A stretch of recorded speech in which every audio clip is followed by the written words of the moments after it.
Olá, Trail Runners, sejam de novo bem-vindos ao Tu e o Trilho em podcast. Hoje vamos ter Miguel Arsénio aqui à conversa comigo e com o Orlando Duarte. Vamos desvendar uma mente de um atleta de elite e fiquem atentos porque no final vamos revelar a equipa, ou aliás, o Arsénio vai revelar a equipa que vai representar para 2024-2025.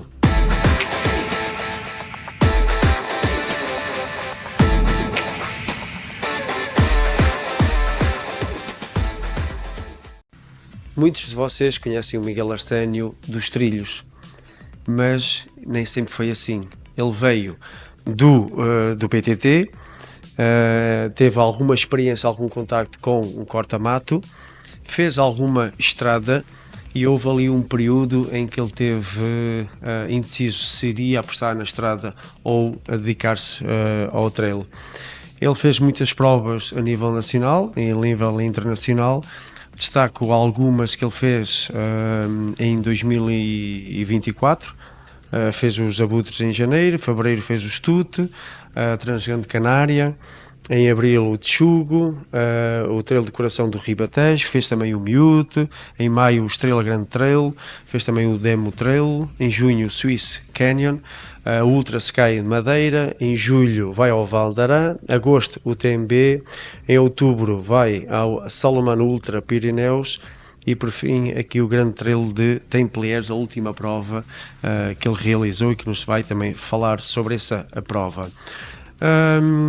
O Miguel tem 9 títulos nacionais, 3 absolutos, 2 ultras e um sprint, 6 por escalão, 2 sub-23, portanto venceu a Taça de Portugal em 2009 na Ilha Graciosa. Em janeiro de 2024 assinou um contrato profissional com a Sport HG por 3 anos. Ele representou até à passada temporada o EDV Viana Trail e anteriormente vinha do time Bifase. Olá, Miguel Arsénio, obrigado por ter aceitado o nosso convite em participar aqui nesta Tu e o Trilha em podcast e vamos conhecer o Miguel Arsénio, de onde é que és natural, idade. Sou Miguel Arsénio, sou natural de Santarém, mas vivo numa pequena aldeia a 20 km de Santarém, de seu nome Passo dos Negros. Tenho 27 anos e neste momento sou profissional de trail e vivo da corrida. Tendo tu duas paixões, o BTT e a corrida, o que te fez optar pelo trail? Tanto o BTT como o trail como a estrada, houve ali uma altura... Na altura que entrou a pandemia, a ideia até era fazer o circuito nacional de XCO, outra vez, e se possível deixar o trail um bocadinho de lado e fazer o circuito da Running Wonders, das meias maratonas. Lembro-me que já estava a correr muito pouco e que já estava super focado no cross outra vez, até cheguei a fazer a primeira Taça de Portugal em Vila Franca do Lima, em que na altura fiz top 10 e com tão pouco treino que tinha, isso dava uma ambição demais e sabia que a treinar bem no cross podia voltar a chegar lá acima. E nada, depois entrou a pandemia e como sabem os mais atentos, o ciclismo teve depois parado muito mais tempo que o trail, teve parado de cerca de 1 ano e meio. E nós em outubro, se não me engano, tivemos logo o Campeonato Nacional na Pia do Urso. E como gosto muito de competir, acabei por voltar outra vez a treinar a fundo na corrida e entrou outra vez o trail na minha vida. A dúvida de facto está justificada entre a estrada e o trail porque de facto o Miguel teve algumas participações muito interessantes na estrada. Eu recordo aqui, por exemplo, nos 20 km de Almeirim, em que ele fez 1h07. Para um não especialista, não é? 1h07 nos 20 km de Almeirim é um tempo aceitável e convidativo a continuar e até porque depois ele tem uma experiência no Jerez Extreme, uma maratona com 1400 de desnível, onde faz 2h35, que para Portugal 2h35 numa maratona é muito, de facto, muito interessante. E o que me leva a crer que o Miguel, se quisesse continuar no atletismo, na vertente de estrada, teria também com certeza futuro. Após algumas boas experiências pelos trilhos, quando sentiste realmente que era isto que gostavas de fazer no futuro e tinhas o potencial ideal para atingir os patamares mais altos do trail mundial?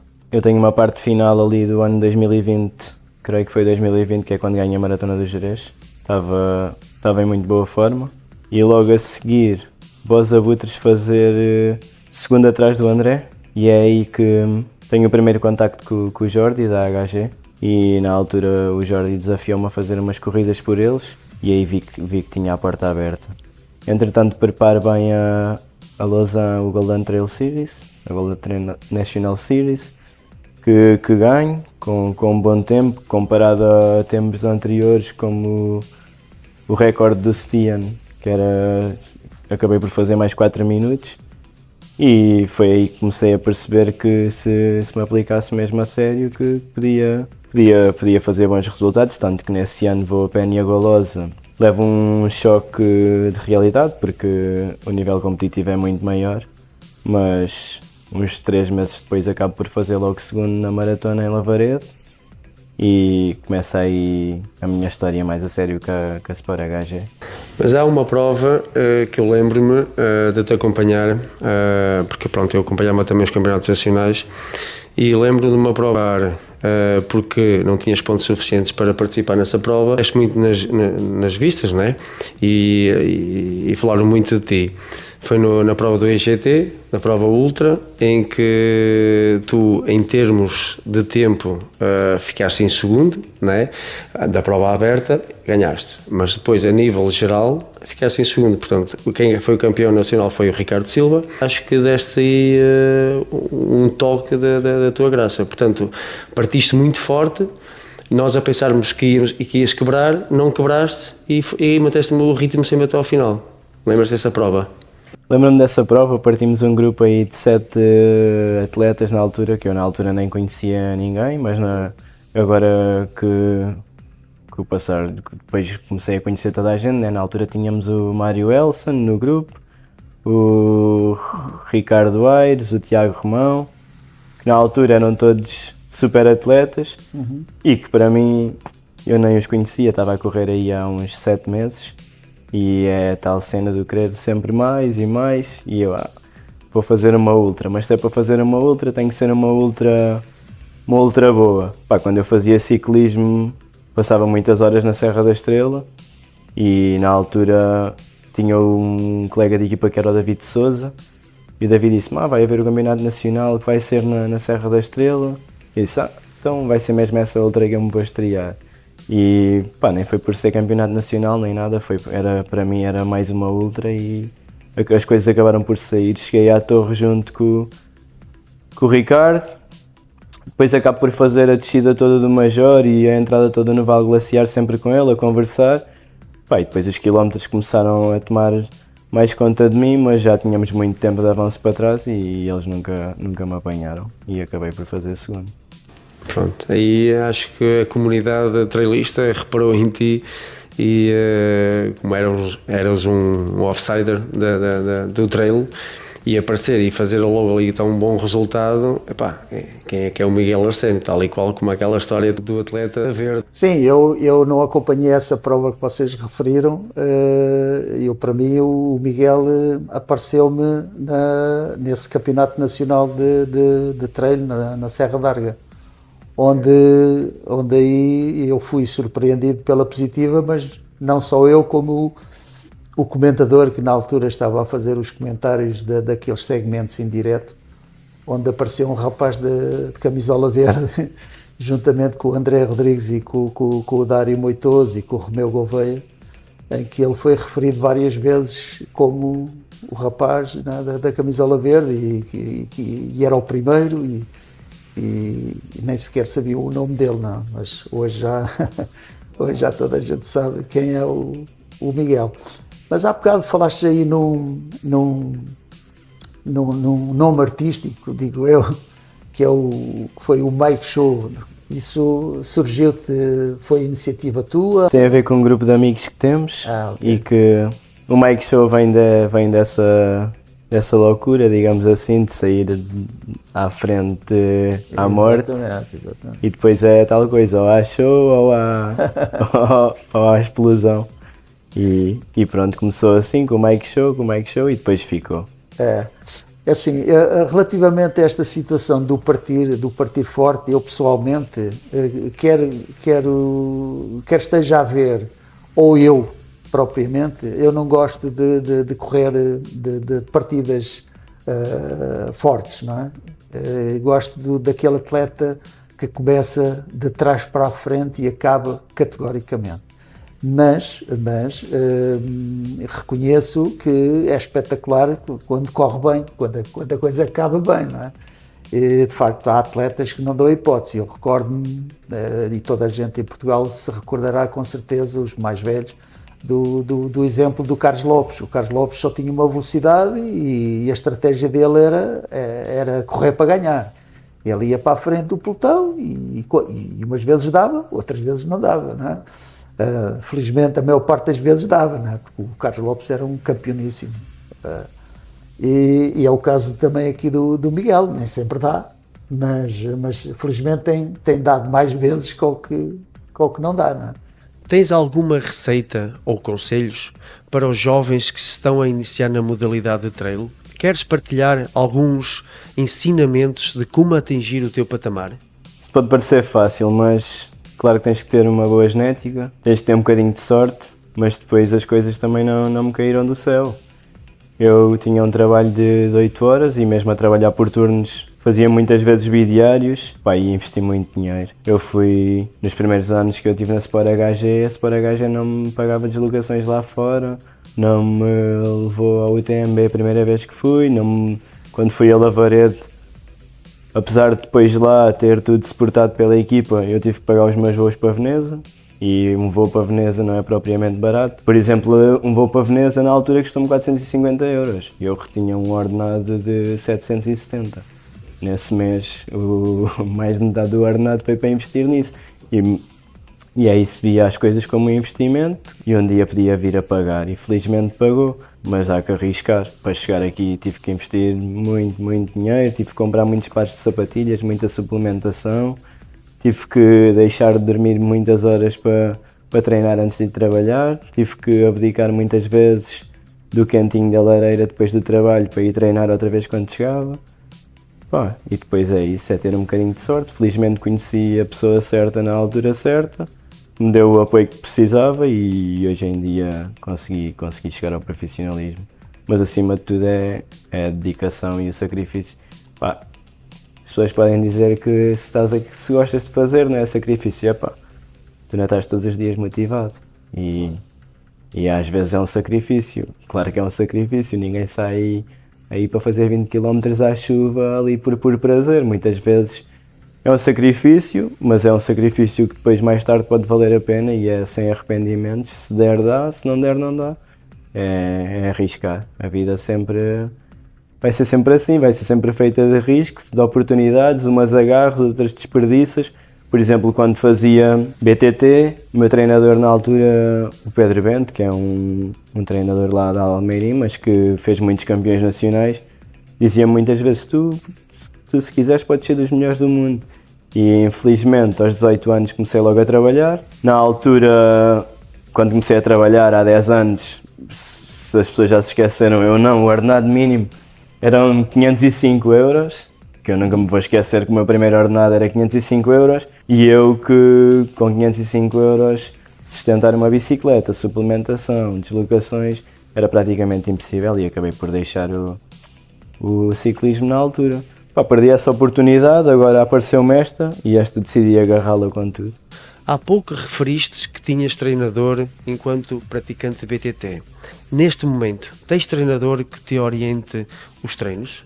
Atualmente sou eu que me treino a mim próprio. Quando iniciei no trail, o meu treinador era a mesma pessoa, era o Pedro Bento. Mas chegou ali a um ponto em que o Pedro me disse: está na altura de começares a treinar por ti próprio, já tens conhecimentos suficientes, já fazes desporto de alto rendimento há 15 anos. tu sabes que o treino não é uma coisa linear, há dias em que te sentes melhor, outros dias em que te sentes pior, e muitas vezes a trabalhar, por exemplo, vinha aqui para Lisboa e estava um dia inteiro a carregar janelas num prédio. Nesse dia tinha um treino ali de séries de limiar. O que é que esse treino me ia render? Não me ia render nada, porque eu já estava todo cansado do dia que tinha, mais valia fazer um treino de recuperação. E foi um bocadinho por aí que o Pedro me aconselhou a ir por mim. Qualquer dúvida que tenha, hoje em dia ainda continuo a mandar-lhe mensagem. E pronto, se tenho na mesma o apoio diário dele se necessitar, mas defino o meu próprio plano. E até agora, qual foi o maior desafio que enfrentaste? A nível desportivo, Sim. o maior desafio talvez tenha sido o UTMB este ano. O UTMB, o pós-UTMB, o antes do UTMB. Pá, dediquei muitas horas de treino ao UTMB e depois as coisas não saíram como eu queria. Tuas primeiras 100 milhas, era isso? Sim, mas o UTMB eu acho que é muito mais que correr. Eu precisava de ter esta experiência para perceber agora o que é que posso melhorar Pois. e o que é que posso mudar. Se voltássemos atrás no tempo eu ia fazer exatamente igual ao que fiz, Ok. porque sem estar lá ia sempre fazer igual. Um dos grandes erros que cometi foi quando passo de 30º a 8º, e isso acontece porque eu entro no abastecimento dos 30 km e muitos dos outros atletas mudaram de roupa. E eu na altura ainda estava algum calor e tal, mas já estava todo encharcado. Mas como estava calor, decidi não mudar de roupa. O que é que isso trouxe depois? Pá, quando entramos na noite começámos a fazer uma parte de alta montanha. Estar molhado arrefeceu-me, obrigou-me a andar mais rápido do que o que se calhar eu devia ter dado, obrigou-me a gastar mais energia, especialmente a descer, e talvez isto depois tenha sido uma bola de neve, e a chegar a Courmayeur talvez também tenha parado demasiado tempo, arrefeci, quando saí senti uma quebra de energia enorme. E pronto, e a minha história no UTMB acaba aí, mas se um dia que volto lá já tenho outras referências, já sei o que é que posso mudar e o que é que posso fazer para melhorar. Quando entras para uma prova, sentes a pressão em ter de a ganhar? Como lidas com esse compromisso? Opa, se eu dissesse que não, estava-te a mentir. Né? Neste momento, este é o meu trabalho, e apesar de não ter qualquer pressão do meu sports manager, este é o meu trabalho. Todos os dias treino para isto, né? Quando entro numa competição, mesmo que não haja pressão externa, há sempre uma pressão pessoal. Claro que quero sempre fazer o melhor possível. Sei que a marca depende depois também um bocadinho dos resultados. Sei que as pessoas estão sempre à espera de mais e melhor, e isso acaba por me acarretar sempre alguma pressão adicional, mesmo que eu esteja aqui a dizer não, eu chego lá e estou super descontraído. Isso não é verdade, e acho que todos os atletas que estão numa linha de partida e que têm conferências de imprensa antes, que são apontados a ganhar, que têm que fazer controles, têm que isto e aquilo, há sempre pressão. Claro que há sempre pressão. É muito diferente, por exemplo, estar a correr lá fora do que estar a correr uma prova aqui. Neste momento vou a uma prova lá fora. Para quem não tem noção, tenho sempre uma lista de coisas que tenho que fazer, tenho sempre entrevistas com os mídias, tenho sempre fotografias, tenho sempre promoção ao evento, porque o ser elite não é só ser elite, isto depois dá-te outras responsabilidades. Tenho que estar nas conferências, as coisas são-me oferecidas para estar lá, mas em troca disso tenho essas conferências, tenho que promover os eventos, tenho sempre controles. Este ano, por exemplo, já fiz uns 5 ou 6 controles antidopings, por exemplo, e isso cá, infelizmente, é uma coisa que não acontece. Queres compartilhar connosco um exemplo de um treino semanal, como por exemplo o UTMB? Para o UTMB eu segui mais ou menos aquilo que todos os atletas que treinam para o UTMB fazem, que é fazeres ali umas 4 ou 5 semanas em progressão de carga, a acabares na última semana ali com 230, 240 km, com um desnível brutal. O que é que fazemos também muito? Acabamos por treinar ali por blocos, 2 ou 3 dias, em que metemos ali 70% da distância total de prova, ou seja, fazer ali 120 km em 3 dias, dividido em 3 sessões, e é muito isso. Mas acaba por ser muito pouca intensidade, muitas horas, porque o UTMB é uma prova muitas horas, é o andar Eu passar muito tempo sozinho, sei lá, olha, acho que tão depressa não me quero meter numa prova de 100 milhas, porque mais a nível mental do que físico, epá, é muito desgastante. E para uma prova como o UTMB, então, que passas muito tempo em altitude, acho que o treino em altitude é fundamental. E isso faz com que eu tivesse, por exemplo, um mês afastado aqui de casa, a viver num deserto na Serra Nevada, em que estou ali, não vejo ninguém, falta um bocadinho a parte social. Se calhar ainda não estou totalmente preparado para passar por isso. Não sei se tão depressa volta a uma prova de 100 milhas. Olha, e agora outro aspecto que se entronca com esse, que é a alimentação. Portanto, o facto de teres mudado de atleta a trabalhador, não é? E agora profissional, exclusivo da corrida, adaptaste a alguma coisa na alimentação? Continua a ser a mesma? A nível da alimentação, continuo a alimentar-me da mesma forma como alimentava antes, à exceção que de antes, como trabalhava fora, acabava por comer muitas vezes em restaurantes, mas tentava sempre comer o mais saudável possível. Por acaso agora para o UTMB, acho que cometi ali um erro, quis aperfeiçoar as coisas demais, isso depois até me fez perder peso e acabei por chegar à prova se calhar um bocado mais leve do que o que devia. Neste momento, por exemplo, estou com mais 4 kg do que quando estava na altura do UTMB. Na altura do UTMB estava com 56, neste momento estou com 60 kg.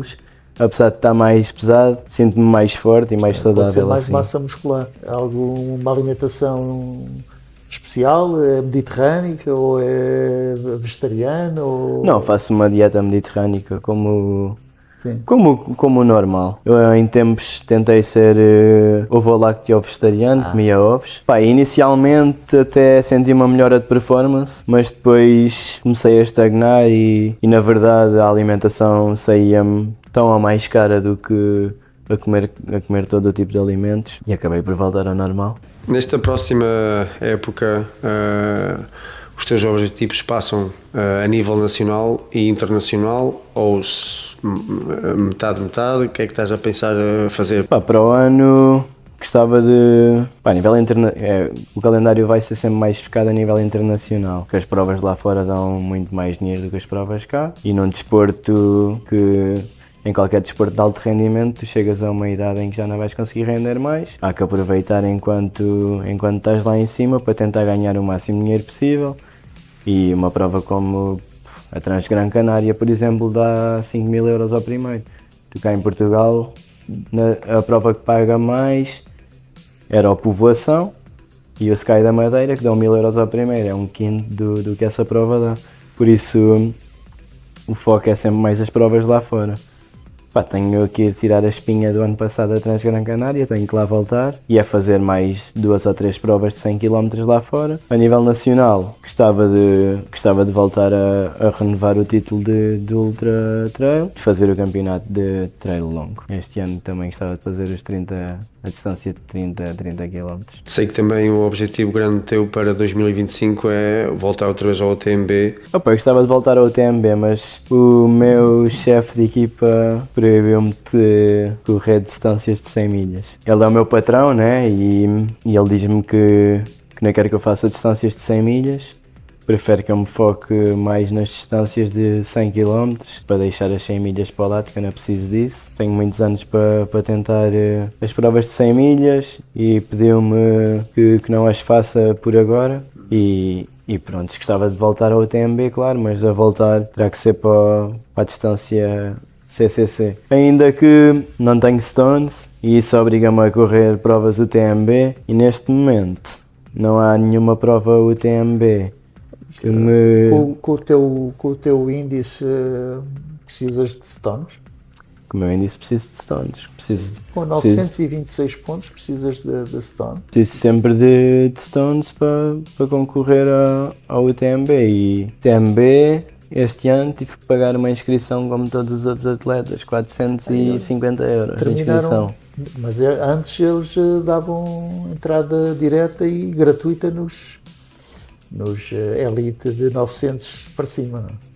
E agora, claro que é uma prova que dá-te muita repercussão. Será que vale a pena todo o investimento que há para chegar a uma prova que pode falhar, porque há muitas outras provas e dentro de França temos estes Templiers que dá 10.000 euros ao primeiro, para o ano a Maxi Race da Annecy, onde foi os campeonatos da Europa este ano, vai ter uma distância também de 100 km, também vai pagar 10.000 euros ao primeiro. Temos o Val d'Aran, que é um Majors do TMB, que dá também um prémio elevadíssimo. Tens a Transvulcânia, que dá um prémio elevadíssimo.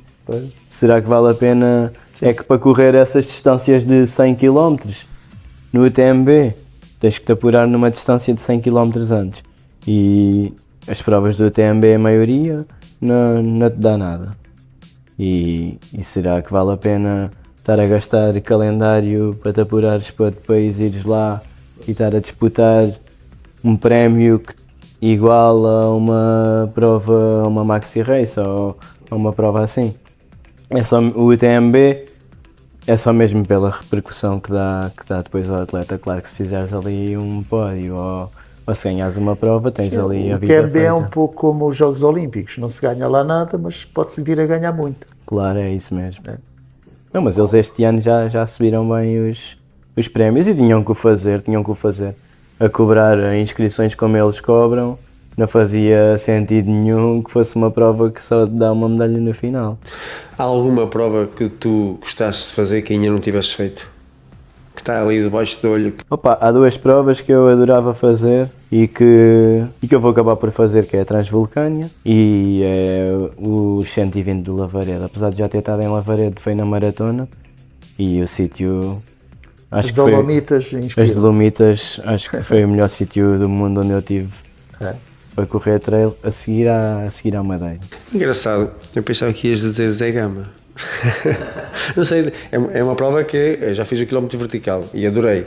Não fiz a outra porque é difícil e agora cada vez é mais difícil, mas é uma prova que todos gostavam de fazer, é só pela experiência. Zé Gama, claro que gostava de fazer Zé Gama, tem um ambiente único, já competi no País Basco, mas no País Basco francês já corri uma ski run. Essa ski run, por exemplo, mais um investimento que fiz, na altura fiz 800 km de carro, uma sexta-feira depois do trabalho, para correr ao sábado e voltar ao domingo para trabalhar na segunda-feira. Na altura era a final da Golden Trail National Series de França e o ambiente que se vive no País Basco é uma coisa diferente. Não apontei Zé Gama porque estou-te a falar de provas que se encaixam mais nas minhas características como corredor, provas mais longas, mas claro que adorava fazer Zé Gama, Sierra Resinal, acho que são provas míticas que qualquer atleta gostava de fazer. Assim como uma Limone Extreme, como a Zé Cup em Itália. Isso é como tudo, as provas que eu gosto mais de fazer é Sky, mas sei que não consigo render numa prova de Sky como consigo render numa prova de 100 km e acabo mais por me adaptar àquilo em que sou mesmo bom, que acho que é a distância dos 100 km com inclinações médias a rondar os 4,5% a 6%, porque mais que isso também já começa a ser muito e menos que isso já começa a ser muito corrível para mim. Pronto, e tento adaptar também as provas àquilo que me encaixa melhor enquanto atleta. Tu vais fazer, por exemplo, no teu Face algum resumo das provas que vais fazer em 2025 ou não? Ou vais vendo, vais fazendo uma e vais avaliando? Eu o calendário para 2025 já tenho, não tenho um calendário definido, mas já tenho muitas provas. Imagina, já tenho Transgran Canária, tenho os Abutres, tenho a Transgran Canária, depois tenho Tenerife, Maiorca, a seguir a Maiorca, Transvulcânia, Lavaredo, Val d'Aran, UTMB, Salomão Ultra Pirineu, Maxi Race. Pá, provas há muitas e provas boas. Depois é um bocadinho do momento, podes estar ali a treinar muito bem e as coisas não estás com boas sensações para competir. E ao nível que se corre, se não tens boas sensações para competir, nem vale a pena ires fazer provas de 100 e 80 km para chegar lá e saberes que não vais render ao máximo. Tu, apesar da tenra idade, né, tens 27 anos, mas já fizeste muitas provas lá fora e deves ter uma opinião própria em termos do trail nacional comparativamente com o trail internacional. Quais são as características assim, que notas logo assim à partida? Pá, a grande diferença é a competitividade. Imagina, meto-me numa prova aqui em Portugal, como corri ali o Trail da Serra dos Candeeiros, organizado pela corredora. Fui a esse trail, ganho com 20 minutos de avanço para o segundo. Vou, por exemplo, agora à maratona do Salomon Ultra Pirineu. Faço oitavo, mas o top 15 chega ali todo em 11 minutos. À exceção do Roberto Quemoy que ganha e que nos dá ali 10 minutos a todos. Chegamos todos ali em 15 minutos. Vou correr os Templiers, faço segundo. Faço 6 horas e 57. Até às 7 horas e 17, o top 10 entra. São provas em que 1 minuto, 2 minutos pode decidir ali um lugar. Essa do Salomon Ultra Pirineu então é incrível como é que o Alex Garcia faz segundo no minuto 41, 3 horas e 41, e eu faço o oitavo com 3 horas e 47, são 6 minutos de diferença. Em 6 minutos entram ali 8 atletas e atrás de mim chega logo outro e outro e outro e outro. Está sempre a pingar atletas. Pá, o nível de competitividade lá fora é muito mais elevado e para teres esse ritmo competitivo tens de correr lá fora. E eu já trazia isso das bicicletas, sabia muito bem que era assim. Na altura das bikes já funcionava um bocadinho assim, cá o ritmo era mas eu corria, por exemplo, uma Supercopa em Espanha e o nível já era absurdamente mais elevado. E depois para estares nesse nível competitivo tens de correr lá, não há outra forma. Olha, se calhar era agora oportuno de falar, eu há pouco referi aquela situação desta prova que ele agora referiu, o Grande Trail Templier de 80 km com 3.500 de inclinação. Isto para que vejam cá em Portugal como se corre, não é? Isto é, o trail running é para correr, não é? E aquela história que as provas são muito rápidas, são muito corríveis e que não gostam, vejam que de facto lá fora tem que se correr mesmo, não é? E eu fiz aqui um levantamento da prestação dele nesta prova e de facto fiquei bastante admirado, porque há aqui ritmos impressionantes, não é? Aos 10 km com 48 minutos, aos 20 com 1 hora e 27, aos 30 com 2:21, passar à maratona com 3:17. Mas se virmos isto com a retificação da inclinação, ele tem uma média de menos de 4 ao quilómetro e faria a maratona em 2:47, quer dizer, fazer 50 km em 4 horas, 60 em 4:53, 70 em 5:42 e acabar os 80 km em menos de 7 horas, não é?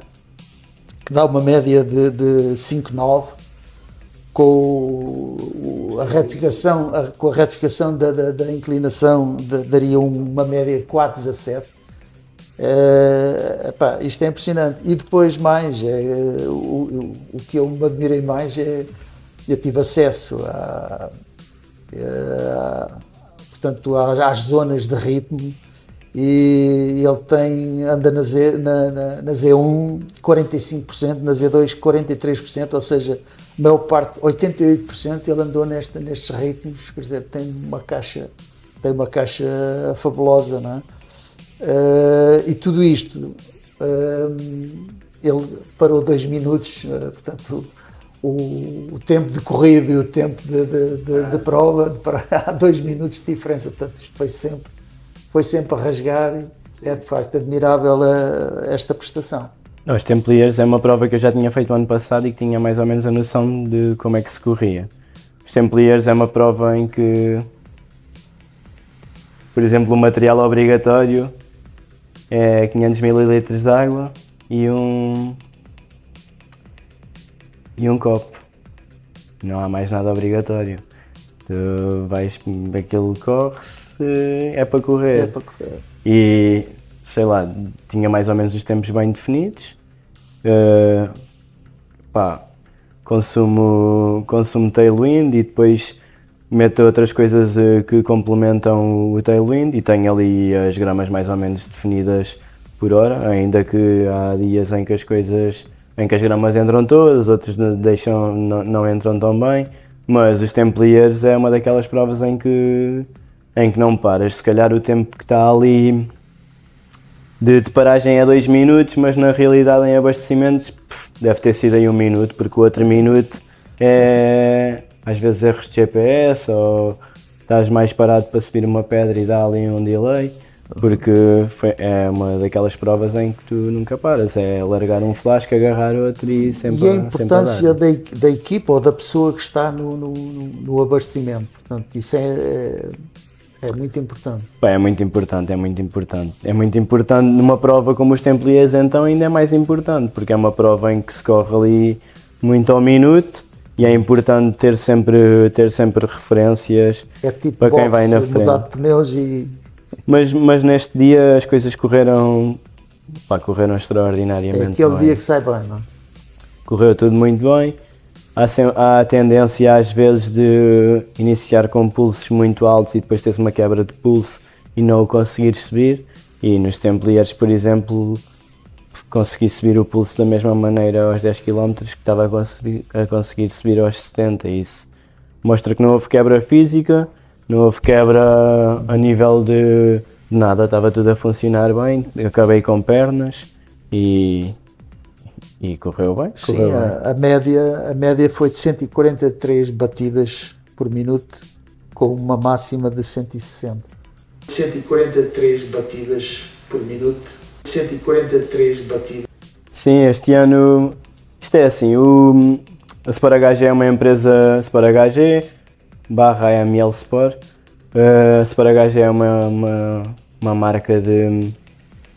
Ao início era uma marca de roupa interior e de meias, já é uma empresa com muitos anos, já vem desde os anos 80, por aí, já era uma empresa familiar do Jordi, que depois, posteriormente, passou a fazer roupa de compressão para o hipismo e para o ski, e que agora mais recentemente, há uns 10 anos, criou uma linha que é a Sport HG. A empresa originalmente chama-se Needful, mas agora criámos uma linha Sport HG que faz roupa de trail running. É uma empresa muito familiar. Eu conheço o diretor, conheço a pessoa do marketing, conheço os trabalhadores que trabalham na empresa. Eu vou lá à empresa, dou-me bem com toda a gente. A nossa equipa só tem 4 elementos, porque o diretor de equipa diz que prefere ter poucos, mas conseguir suportar e dar apoio a todos de qualidade, do que ter muitos e depois ser só mais uma equipa. E eu tive outras propostas antes de assinar para a HG, tinha propostas até de valores mais elevados, mas como o Jordi apostou em mim quando ninguém me conhecia e deu-me o suporte que deu desde o primeiro minuto, na altura de assinar não olhei tanto a dinheiro, olhei mais para um projeto a longo prazo, um projeto onde tenho alguma segurança, porque sei que se as coisas não me correrem bem, ele não vai descartar assim às primeiras, e às vezes é melhor ver as coisas com mais futuro do que quereres tudo muito, muito rápido. E o que é que isso me permitiu? O Jordi dá-me alguma liberdade e este ano tive um contacto de uma marca chinesa que é a Kailas, que é uma marca de sapatilhas que vai aparecer aí no mercado e vai crescer muito rápido, porque o material é muito bom, tem muita qualidade e as pessoas, afinal, o que querem é a qualidade. A relação qualidade-preço vai ser fantástica. E o Jordi não me pôs ali, não me pôs nenhuma barreira e permitiu que a Kailas me patrocine a nível de sapatilhas, e então consegui juntar aqui 2 apoios, que é o da Sport HG em termos de equipamento desportivo e tenho a Kailas como sapatilhas. A nossa equipa é Sport HG, a AML Sport. A AML Sport é a Ana Maria La Justicia, que é uma farmacêutica espanhola, e dentro da linha da farmácia, de medicamentos, isso também tem uma linha desportiva. Pá, não temos recuperadores, nem isotónicos, nem nada disso. Pá, mas temos todos os produtos são naturais, temos geleias reais, magnésio, levadura de cerveja, probióticos, pá, um bocadinho por aí. Isso também me ajuda muito porque a nível de suplementação a HG, a AML acaba por mudar praticamente tudo, à exceção depois dos isotónicos, que felizmente consegui fechar aí uma parceria com a Tailwind este ano, e dos géis, e isso já são coisas que depois acabo por comprar eu por iniciativa própria, o que também acaba por ser bom porque permite-me testar e estar com aqueles que me sinto melhor. E partilhas com essa tua equipa, não é? Para melhorar ainda mais Sim. os equipamentos. Não é? Pá, vamos ter aí uma surpresa,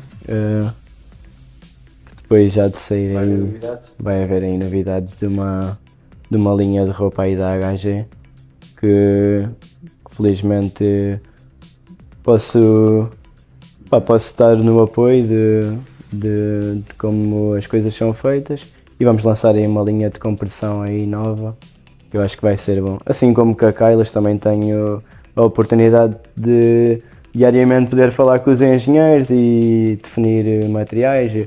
Quer esta sola mais dura, mais mole, mais reativa, menos reativa, com carbono, sem carbono, com quick lace, sem quick lace, com atacadores, sem atacadores. Pá, é fixe. Eu por iniciativa própria, o que também acaba por ser bom porque permite-me testar e estar com... É fixe porque pá, não é só correr, acabas por ter também essa experiência e estás presente ali na maneira como se desenvolve os materiais, e acabas por estar dentro, a conhecer os materiais, saber como é que são desenvolvidos. Tu deves receber muitos convites de muitas provas para ir lá participar. Como é que tu geres esses convites todos? Como é que tu decides? Pois também deves ter muitas solicitações para tu ir lá correr. Como é que fazes isso? Pá, em Portugal, quem gera os convites sou eu. Nas provas lá fora, quando a perder muito tempo com isso, acaba por ser mais o Jordi que gera mais essa parte da comunicação e acaba por fazer... Tenho os contactos, ele acaba por falar e depois, se as propostas forem boas para ir, pá, é analisar e ver se dá para encaixar. Cá em Portugal, acabo por fazer algumas provas em que peço dinheiro para ir lá correr, porque também tive que investir muito dinheiro para chegar aqui onde estou e para criar o meu nome. Pá, mas há outras provas que vou por gosto. Por exemplo, essa na Serra dos Candeeiros, vou porque é uma prova que gosto muito. Por amizade também. Por amizade, e é uma prova que gosto de fazer. O EGT também é uma prova que eu gosto muito de fazer. Dou-me super bem com o Armando, ele recebe-nos sempre bem.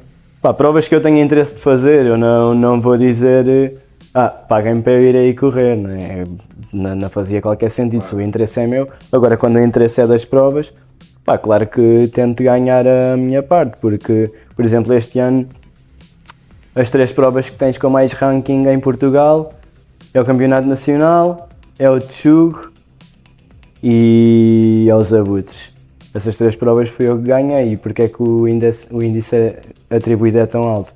Porque a minha pontuação é alta e o índice é atribuído, um dos critérios de atribuição do índice é pelo índice do primeiro lugar na prova. Por exemplo, o Bruno Silva, a melhor pontuação de sempre dele é no Campeonato Nacional, que ficou atrás de mim. E ele está farto de fazer provas lá fora, é isso. Mas o melhor índice que ele tem de ITRA foi nessa prova do Campeonato Nacional, que chega próximo de mim. Foi uma boa luta e deu mesmo luta a sério. Foi um dia em que se correu também muito, para uns 4,50 ao quilómetro, 50 km com 2.500, correu-se muito. Mas é isso, o índice foi atribuído nesse dia, dá 910 pontos ao primeiro, que fui eu, e o Bruno, se não estou em erro, fica com 895, algo assim, que é uma pontuação que ele nunca teve uma pontuação tão alta, pronto. E claro que as provas também ganham nome lá fora e assim, com um bocadinho nos índices que são atribuídos. E ter-me a mim numa prova, se eu a conseguir ganhar, é uma certeza que o índice atribuído nessa prova vai ser alta. Para quem se importa com a competitividade e com as regalias que podem ser dadas aos atletas de elite, pá, ter-me a mim numa prova é sempre bom. Tu estavas numa equipa, no EDV, mudaste de equipa, portanto o Jordi não pôs nenhum obstáculo em tu mudares de equipa ou diz para uma equipa portuguesa, não há assim um conflito de interesse? Não, as coisas estão bem definidas tanto para uma parte como para outra, tanto para a equipa que eu vou representar agora como na Sport HG. O Jordi dá-me a liberdade de eu poder correr em Portugal campeonatos nacionais com o equipamento da equipa para a qual estou afiliado, neste caso na Federação Portuguesa de Atletismo, na ATRP, mas à parte de campeonatos nacionais, o equipamento a vestir terá sempre que ser Sport HG, à exceção de haver uma conversa e ele facilitar e dizer, epá, não há problema nenhum em competir isso, como aconteceu, por exemplo, no EGT o ano passado, corri com a camisola da prova, o Appeal. O Trail da Amizade, corri com a camisola do evento na prova. O importante é falar e não haver cá segredos ou não haver cá aldrabices. As coisas têm que ser faladas antes e depois são decididas, desde que todas as partes concordem, tem tudo para correr bem. Quando alguém começa a falhar é que é pior. Concordo plenamente contigo.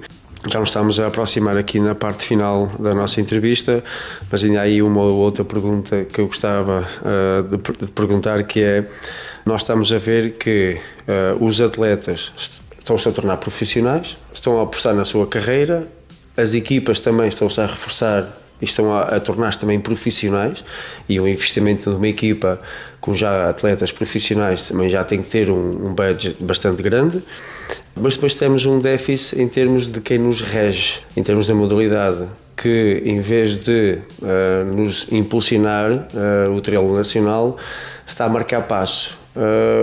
Como é que tu vês aqui a evolução do trail running nacional e como é que gostavas de o ver daqui a 5 ou 10 anos? Eu acho que o grande problema é a nível de circuitos e de como as coisas são feitas. Muita coisa a mudar e há erros que se têm cometido que não se podem cometer. Como, por exemplo, teres provas pontuáveis para o circuito no mesmo dia de um campeonato nacional, como aconteceu o ano passado, que eu sei, porque eu era para competir o Nacional Trail Long e o Nacional Trail Long foi no mesmo fim de semana que o Trail do Tchug. Depois, eu enquanto atleta de uma marca, e essa marca é parceira do evento Trail do Tchug, é óbvio que eu tinha que ir ali ao Trail do Tchug e tinha que abdicar sempre do Nacional, porque lá está, é o meu trabalho e tenho que abdicar de umas coisas para cumprir aqui com a minha profissão. E isso é uma das coisas que não pode acontecer. No dia que há um campeonato nacional não pode haver outros eventos. No dia que há um campeonato nacional, essa prova é para ser exclusiva, não pode ter um evento a sul, outro não sei aonde. E é que esse ainda é um problema maior, é que havia o Trail do Tchug, mas havia muitos mais eventos a acontecer no mesmo dia do campeonato nacional. Isso não pode acontecer. Tem que haver mais profissionalismo, tem que se fazer as coisas melhor. Por exemplo, a nível de seleção, a seleção francesa já fez dois encontros para preparar o Mundial do próximo ano. A seleção espanhola este fim de semana esteve em Canfrán, reunida para preparar o Mundial de Canfrán. Por exemplo, este ano nós podíamos ter juntado, não digo os atletas todos que vão já para o ano, mas criar aqui um leque de atletas possíveis selecionados a ir lá para o ano. Podia-se ter competido este ano em Canfrán para ficar já a conhecer as características do terreno. Como corremos no Mundial em Innsbruck, os atletas correram na neve sem nunca terem corrido na neve antes. Isso é de um amadorismo total, é uma desvantagem enorme que temos. Outros atletas que estão habituados a esse tipo de condições ou que puderam ir lá reconhecer, obviamente que chegaram lá e estão muito mais ambientados ao terreno e já partem com vantagem sobre nós. E se nós queremos chegar lá, ter bons resultados e render ao nível dos outros países, das melhores seleções, temos que fazer o que eles fazem. E o que eles fazem é isto que eu disse, fazem mais estágios, reúnem mais vezes, há mais pré-selecionados. Qual é que é o problema de teres... Só podem competir 5, mas tens 7. Não há problema nenhum, selecionas 7, um mês ou 2 de ir, os 5 que tiverem melhores vão e os outros 2 não têm que ficar chateados. Eu no ano em que fui campeão nacional de BTT, fui campeão nacional em junho e não fui ao Mundial, que foi em setembro. Porquê?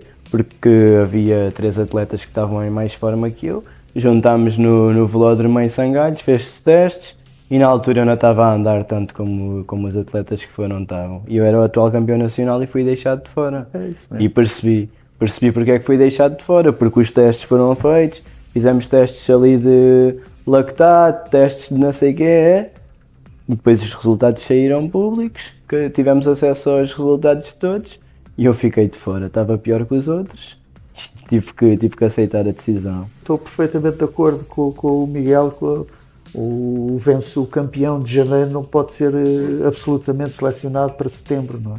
Claro.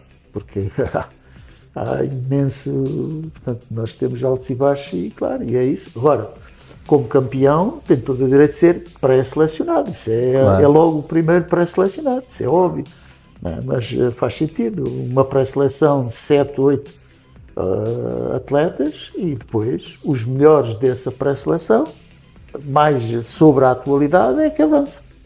Que é assim, É isso mesmo. os interesses ali são nacionais, não são pessoais. Opa, depende. Eu posso não ter estado bem com a seleção ou em alguns comentários que fiz, mas também não me senti muito bem tratado em certos momentos que tive com a seleção. Por exemplo, fomos para o Mundial para a Tailândia, no dia em que chegamos lá, depois de 16 horas a voar, deixou-nos sem jantar. Eram 10h30 da noite, estava no mercado dentro de Chiang Mai, sem conhecer sequer a cidade, a comprar umas massas com o Hugo Gonçalves para despejar uma garrafa de água naqueles noodles e comemos no quarto nessa noite, sem um aviso de nada, sem nada.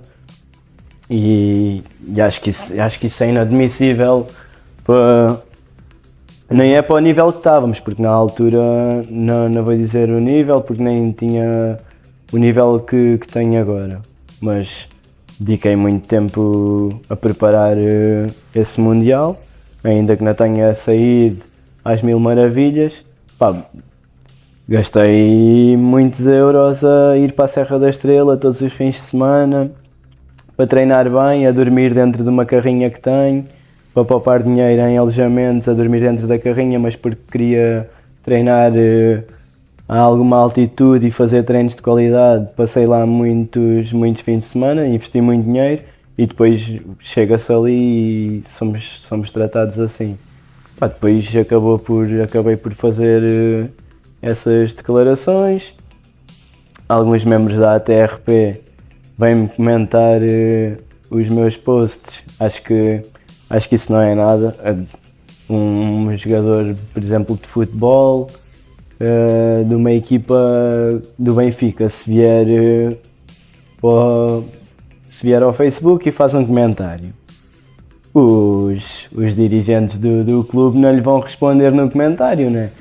No máximo contactam-nos pessoalmente e dizem, tens que mudar isto ou mudar aquilo, ou fazem ali uma advertência qualquer. Agora, como estava este ano a estagiar na Serra Nevada com o André Rodrigues, o André faz um post qualquer sobre o Mundial e 3 das pessoas que estão na ATRP vão lá comentar no post. Isso não faz, eu acho que não faz sentido nenhum, isso não se passa em mais lado nenhum, passa-se aqui porque há muito amadorismo. E os próprios membros da seleção, neste caso o selecionador, pá, corrijam-me se eu estiver enganado, mas eu nunca vi o selecionador a observar em provas, e isso não pode acontecer. O selecionador, se quer conhecer os atletas, se quer selecioná-los, saber como é que eles correm, tem que ser uma presença assídua nas provas onde estão os melhores atletas, e digo-te isto porque no BTT o selecionador nacional era presença assídua em provas da Taça de Portugal, em campeonatos nacionais e nos eventos importantes. Aqui o nosso selecionador no trail, pá, que eu me recordo, eu nunca me lembro de o ver numa prova, e isso não pode acontecer. Então se ele não nos vê a correr, como é que eles nos acontece? Por exemplo, no futebol, o nosso selecionador vai com frequência ao estrangeiro, porque é lá que estão os melhores. E para que depois não haja... E vai observar, e agora vê-se, apareceram jogadores que nós, assim, epá, então, mas este... Ninguém sabia daquele jogador. Ora, ele para ser convocado é porque alguém o viu. Para que não haja dúvidas, devia de haver logo uma lista de provas de observação. Exatamente. Vocês vão ser observados na prova X, Y, Z. Claro. Os atletas que querem ir à seleção têm que se apresentar nessas provas, têm que se bater uns contra os outros nessas provas. Claro. Isso é uma coisa que eu também vejo muito, é que a malta acaba por fugir. Os atletas, como há muitos eventos, os atletas acabam por se dispersar entre eles e acabam por se evitar, quando devia de ser totalmente o contrário. Devia de haver menos eventos para obrigar os atletas a enfrentarem-se mais vezes. Isso, consequentemente, dava-nos mais nível, dava-nos mais competitividade, aumentava a competitividade, aumentava o nível do trail. E deveria de haver um conjunto de provas semelhantes ao cenário onde vai ser, porque nós já sabemos onde vai ser o Campeonato do Mundo. Portanto, certamente nós cá teremos meia dúzia de provas semelhantes ou dentro do possível, o mais próximo daquele cenário. Pronto, e essa meia dúzia de provas seriam eleitas para observação. E era isso. E os melhores tinham que lá ir, para se mostrar. E aí, de facto, a probabilidade de fazer a melhor seleção era maior.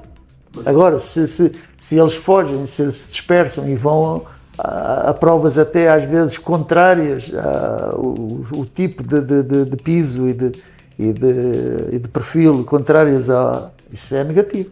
Por muito que eles queiram tornar a prova mais fácil, a prova vai ser sempre muito dura. A região é muito Porque dura. a região é muito dura, Canfrão é num vale, tens um pico que tem 2600 à direita e tens um pico de 2200 à esquerda e estás num vale a 500 metros. Ou a 800, algo assim. Por muito que eles queiram, a prova vai ser sempre duríssima. E é uma prova de alta montanha a sério, tem muita pedra, vai ser muito técnica. É tipo Andorra. É muito técnica, é ali a entrada do Pirineu, na zona de Jaca, se não me engano, ou do Esca, acho eu. É duríssimo, ali a zona é duríssima, vai ser um atleta com características dou-te um exemplo de como o Hugo rende bem nesses percursos, o Guilherme Lourenço rende bem nesses percursos. É um tipo de atleta desse, um atleta mais de força e não tanto um atleta de correr. Esse atleta que tu referiste, o último, não está inscrito, nem é federado, nem a TRP, nem na FPA. Como é que tu poderias resolver esse problema? Fazer o convite? Persuadir o atleta? Tem que vir tem que vir de cima, do selecionador ou de alguém da direção, abordar o atleta e dizer-lhe... Aliciá-lo no bom sentido. Claro. Sim. Guilherme, tu fazes este tipo de provas, tens muita experiência em provas internacionais, com características muito duras. Eras um atleta possivelmente selecionado para o Mundial do próximo ano. Gostávamos que te federasse e que te inscrevesses para que possamos contar contigo, porque esse é o primeiro ponto para que possamos contar contigo. Esta conversa está muito animada, eu gostei de te conhecer, acho que és uma pessoa bastante afável, muito humilde e que és honesto nas palavras que dizes. Aceitaste um novo projeto agora de mudança de equipa. Queres-nos contar qual vai ser a equipa que vais representar nesta próxima época? Sim, é verdade. Agora na próxima época vou representar os runners do DEM. Um convite que surgiu após eu participar no evento do DEM Trail este ano. Pá, é um projeto de mais do que um ano, é uma coisa para durar algum tempo e está tudo bem. Saí do Viana a bem, liguei ao Zé Alcobia com tempo, expliquei-lhe que era um projeto que não podia recusar, que sempre estive bem na EDV. O Zé ajudou-me muito quando na altura saí da Bifase.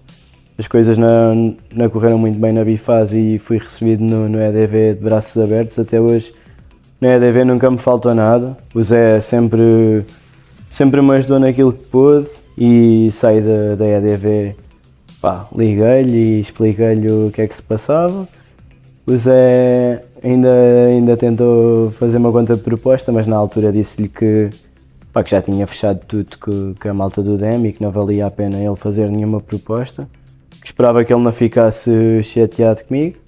E ele respondeu que não, disse-me só para quando aparecesse em Viana para lhe dizer alguma coisa para beber um café, assim como eu lhe disse para quando ele aparecer em Almeirim, que ele é natural de Santarém, para me dizer alguma coisa para comer uma sopa da pedra. E está tudo bem, continuamos amigos, não há qualquer divergência com a malta da EDV, uma casa onde sempre tudo correu às mil maravilhas, mas a vida é mesmo assim. Aparecem outros projetos, alguns que não podemos dizer que não, e com o DEM foi um bocadinho assim. Pá,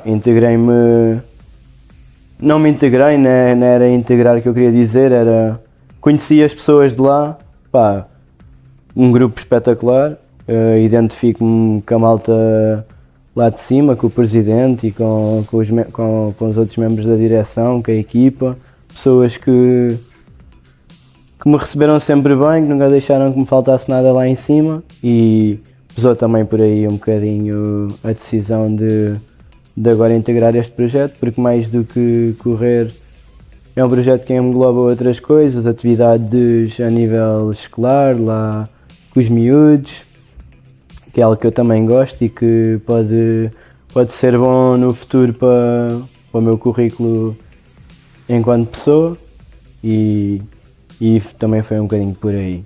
Por isso esta próxima época e mais umas quantas será lá por cima. Resta-me subscrever as tuas palavras, agradecer ter aceitado o nosso convite, e foi também um prazer conhecê-lo melhor. Já o conhecia desde 2019 com a camisola verde, mas assim, não o conhecia pessoalmente. Pessoalmente é diferente das redes. As redes é sempre... Exatamente, quando se conhece melhor a pessoa tem-se outra ideia, e de facto foi uma agradável conversa, e desejar muita felicidade não só para ambas as equipas, né, e para o Miguel em particular. Portanto, tudo corra bem e que sejam dos selecionados. Esta foi a entrevista com o Miguel Arsénio, em que nos revelou a equipa que vai representar na próxima temporada 2024-2025. Desejamos-lhe as maiores felicidades, tanto a nível nacional como internacional, e não deixa de ser uma referência para todos nós, enquanto amantes da natureza e praticantes de trail running. Vemo-nos no próximo episódio. Não se esqueçam de subscrever o nosso canal, que é muito importante o vosso apoio. Ativem o sininho para receber as próximas notificações. Já sabem que o nosso canal sai todas as segundas-feiras às 20 horas. Portanto, e também seguem-nos nas redes sociais, porque é importante saber que vocês desse lado nos estão a apoiar para continuar a trazer conteúdo a este canal e entregar-vos um conteúdo de qualidade. Até à próxima!